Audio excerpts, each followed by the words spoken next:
दोस्तों, कंहिं ज़माने जी ॻाल्हि आहे त मां दुबईअ में एयर कंडीशन फिटिंग ऐं मरमत कंदड़ हिकु कंपनीअ में कमु कंदो हुयुसि। राति जो 12 वॻे मूंखे भरिसां वारी इस्पताल मां फ़ोन आयो त मुर्दा खाने में कूलिंग सिस्टम बंदि थी वियो आहे। मूं फ़ोन कढी सूरत हाल जी संगीनी खे महसूसु कंदे मोबाइल वैन कढी ऐं ॾिनल एड्रेस ते पहुतुसि।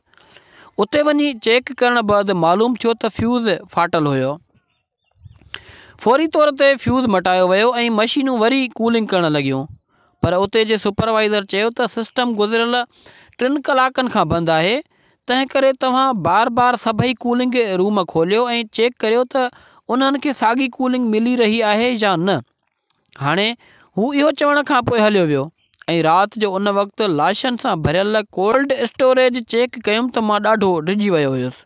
ख़ैर, मूं हर कोल्ड स्टोरेज खे खोलियो ऐं कूलिंग सिस्टम चेक करणु शुरू कयो। कुझु लाश काफ़ी पुराणा बि हुआ।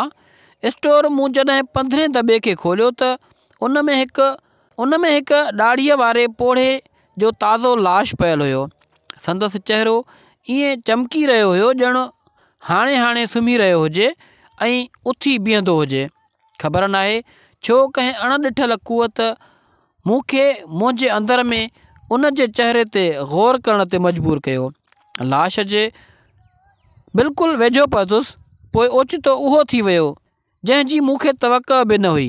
बुज़ुर्ग अखियूं खोलियूं ऐं मूंखे ॻिचीअ मां पकड़ियो। मां अहिड़ी हालति में हुयुसि जो हथ बि खणी न सघियुसि। हिन गरजंदड़ आवाज़ में पुछियो त पुट, ॾे ख़बर, ॿुधण वारा तोखे लाइक कमेंट कनि था या अञा ताईं मूं वांगुरु सिर्फ़ु सुता पिया आहिनि मुर्दा बणिया?